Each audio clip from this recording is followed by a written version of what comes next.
పూర్తి వివరాలు చూసే ముందు మా ఛానల్ ని సబ్స్క్రైబ్ చేయడం మర్చిపోకండి. శ్రీ గురుభ్యో నమః. శ్రీ మహాసరస్వత్యై నమః. ఓం నమః శివాయ. నారాయణ శాస్త్రి ఆస్ట్రాలజీ ఛానల్ వీక్షిస్తున్నటువంటి ప్రేక్షక మహాశీలకు స్వాగతం, సుస్వాగతం. ఈరోజు మనము 2025 సంవత్సరం ఏప్రిల్ నెల 1వ తేదీ నుంచి 15వ తేదీ వరకు కుంభరాశిలో జన్మించినటువంటి వారికి ఏ విధంగా ఉందో తెలుసుకుందాం. కుంభరాశి వారికి ప్రస్తుతం జరుగుతున్న గ్రహస్థితి ప్రకారం కనుక పరిశీలించినట్లయితే ఒక 60% అనుకూలంగా ఉంటుంది, 40% ప్రతికూలంగానే ఉంటుంది. కారణం ఏమిటో చూద్దాం. ఏలినాటి శని కుంభరాశి వారికి 5 సంవత్సరాలు అయిపోయింది, ఇంకొక 2.5 సంవత్సరాలు ఉంటుంది వీళ్ళకి. కుంభరాశి వారికి శని మీ జన్మరాశికి 2వ స్థానంలోకి, ధనస్థానంలోకి వెళ్ళాడు.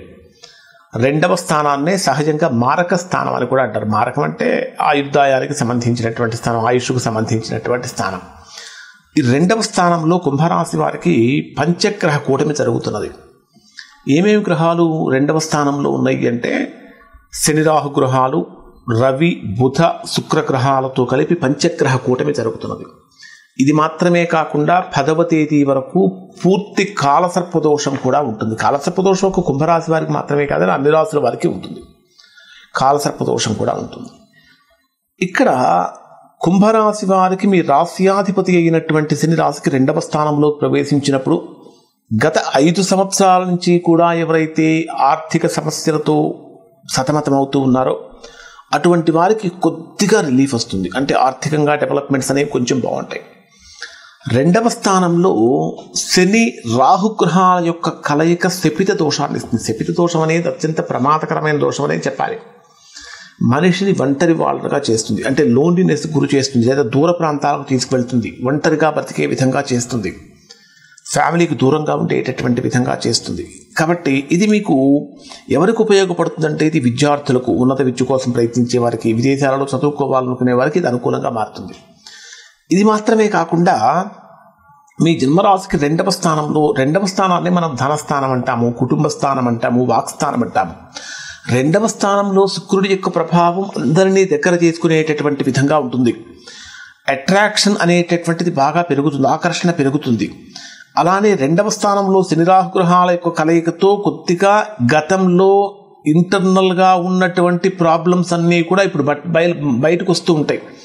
అవి ఆరోగ్య సమస్యలు కావచ్చు, ఇంకా కుటుంబ సమస్యలు కావచ్చు, రకరకాలైన ఉద్యోగ సమస్యలు కావచ్చు, ఇవన్నీ కూడా అంటే గతంలో అలా పైకి కనిపించకుండా అంతర్గతంగా అంతర్లీనంగా ఉన్నటువంటి సమస్యలు ఇప్పుడు బయటకు వస్తూ ఉంటాయి. వాటి మీద ఫోకస్ చేయాల్సి ఉంటుంది మీరు. ఇంకొకటి ఏంటంటే ఈ 2వ స్థానంలోనే బుధుడి యొక్క సంచారం కూడా ఉంది. బుధుడు మీ జన్మరాశికి ఎవరు అంటే కుంభరాశికి పంచమ అష్టమ స్థానాధిపతి. అష్టమ స్థానాధిపతి 2వ స్థానంలో ఉన్నాడు. సహజంగా 2, 7, 8 స్థానాలను మారక స్థానాలు అంటాం కదా. అష్టమ స్థానాధిపతి అయినటువంటి బుధుడు రాహువుతో కలిసి శనితో కలిసి ద్వితీయ స్థానంలో ఉన్నప్పుడు కొన్ని ఆరోగ్యపరమైన విషయాలలో కానీ, ఉద్యోగపరమైన విషయాలలో కానీ మనస్సు తీవ్రంగా కలత చెందే అవకాశం ఉంటుంది. ఏదో ఒక రకమైనటువంటి ఇంటర్నల్గా ప్రెషర్ అనేటటువంటిది వీరికి పెరిగిపోయే అవకాశం ఉంటుంది. కాబట్టి జాగ్రత్తగా ఉండాలి. అంటే జాగ్రత్తగా ఉండటం అంటే ఏం లేదు, సాధ్యమైనంత వరకు అనవసరమైన విషయాలను ఆలోచించకుండా వాటిని దూరంగా పెట్టడం, లేదా పిచ్చి పిచ్చి ఆలోచనలు చేసే బదులు చక్కగా భగవన్నామస్మరణ చేసుకోవటం, మనస్సులో నిరంతరం శివనామస్మరణ చేసుకోవటం. ఓం నమః శివాయ, నమః శివాయ, నమః శివాయ, నమః శివాయ అని శివనామస్మరణ చేసుకోవటం. లేదా మీకు నచ్చినటువంటిది ఓం నమో నారాయణాయ నారాయణ, ఏదో ఒకటి మీకు నచ్చినటువంటిది, లేదా శ్రీమాత్రే నమః, ఓం దుమ్ దుర్గాయే నమః, మీకు ఏ ఇష్టదైవం అయితే ఉంటారో వారికి సంబంధించినటువంటి స్మరణ వలన ద్వితీయ స్థానంలో జరుగుతున్నటువంటి పంచగ్రహ కూటమి వలన ఏర్పడేటటువంటి ప్రతికూలతలు తొలగిపోతాయి. 7వ స్థానాధిపతి అయిన రవి 2వ స్థానంలో ఉన్నప్పుడు మీ జీవిత భాగస్వామి యొక్క తల్లిదండ్రుల నుంచి, అంటే అత్తగారి తరపు నుంచి అనుకూలతలు పెరుగుతాయి. భార్య తరపు బంధువుల నుంచి కానీ, భర్త తరపు బంధువుల నుంచి కానీ అనుకూలత, సహాయ సహకారాలు చక్కగా పెరుగుతూ ఉంటాయి. ఇంకొకటి ఏమిటంటే మీ జన్మలగ్నానికి 6వ స్థానంలోకి కుజుడు ప్రవేశిస్తున్నాడు. కుంభరాశి వారి కుజుడు ఎవరు అంటే 10వ స్థానాధిపతి కుజుడు, అంటే వృత్తి ఉద్యోగ వ్యాపారాలకు సంబంధించినటువంటి కర్మస్థానాధిపతి కుజుడు 6వ స్థానంలోకి పాపస్థానంలోకి వచ్చినప్పుడు ఉద్యోగపరంగా కొంత సందిగ్ధత నెలకొంటుంది. ఉద్యోగపరమైన సమస్యలు పెరిగిపోతూ ఉంటాయి. ఇలానే 6వ స్థానంలో కుజుడు ప్రవేశించినప్పుడు కొంచెం అబ్డామినల్ రిలేటెడ్ ప్రాబ్లమ్స్ కానీ, డైజెషనల్ ప్రాబ్లమ్స్ కానీ, లేకపోతే ఇంకా కిడ్నీ రిలేటెడ్ ప్రాబ్లమ్స్తో సఫర్ అవుతున్నటువంటి వారికి కానీ కొంచెం వాటి యొక్క తీవ్రత కొద్దిగా పెరిగే అవకాశం ఉంటుంది. ఉద్యోగపరంగా కనుక తీసుకుంటే ఇంటర్నల్గా ఎనిమీస్ బాగా డెవలప్ అవుతూ ఉంటారు. పైకి మంచిగా బ్రహ్మాండంగా నవ్వుతూ మాట్లాడుతున్నప్పటికీ మీకు తెలియకుండా మీ వెనక గోతులు తీసేవాళ్ళు, సమస్యలు సృష్టించేటటువంటి వాళ్ళు ఉంటారు. అటువంటి వాళ్ళ దగ్గర మీ యొక్క వ్యక్తిగత రహస్యాలను, వ్యక్తిగత సమాచారాన్ని బయటకు చెప్పకుండా ఉండటం అనేటటువంటిది ఈ రాశి వారికి ప్రధానంగా చెప్పదగినటువంటి సూచన. అంటే ఓవరాల్గా కనుక తీసుకుంటే ఆర్థికంగా కొంచెం పర్వాలేదు. ఆరోగ్యపరంగా కనుక అయితే మాత్రం ఎక్కువ జాగ్రత్తలు తీసుకోవాలి. ఉద్యోగపరంగా కూడా ఎక్కువ జాగ్రత్తలు తీసుకోవాలి. కొన్ని ప్రతికూలతలు అనేటటువంటివి ఉన్నప్పటికీ కొన్ని అనుకూలతలు ఉన్నాయి. అనుకూలతలు ఏమిటంటే ప్రధానంగా తీసుకుంటే మీ జన్మరాశికి 2వ స్థానంలో శుక్రుడి యొక్క సంచారం. శుక్రుడు 2వ స్థానంలో ధనస్థానంలో సంచరించేటప్పుడు బ్రహ్మాండమైనటువంటి మానసిక ఆనందాన్ని కానీ, ఉత్సాహాన్ని కానీ, ఉల్లాసాన్ని కానీ పొందేటటువంటి అవకాశం కలుగుతూ ఉంటుంది. అసలు డే వైజ్గా కనుక పరిశీలిస్తే ఈ రాశి వారికి ఏ విధంగా ఉంటుందంటే 1వ తేదీ ఉదయం నుంచి 3వ తేదీ సాయంత్రం 6:26 మధ్యలో ఉండేటటువంటి సమయం 1, 2, 3వ తేదీలు, ఈ 3 రోజులు కూడా కుంభరాశి వారికి అత్యంత అనుకూలమైనటువంటి రోజులని చెప్పాలి. అంటే ఇప్పటిదాకా మీరు ఫేస్ చేస్తున్నటువంటి ప్రాబ్లమ్స్ ఏవైతే ఉంటాయో వాటికి సంబంధించినటువంటి పరిష్కారం దొరుకుతుంది అని చెప్పాలి. ముఖ్యంగా చెప్పాలంటే 2, 3 తేదీలలో మీకు ఆకస్మికమైనటువంటి శుభవార్తలు కూడా వినేటటువంటి అవకాశం కలుగుతుంది.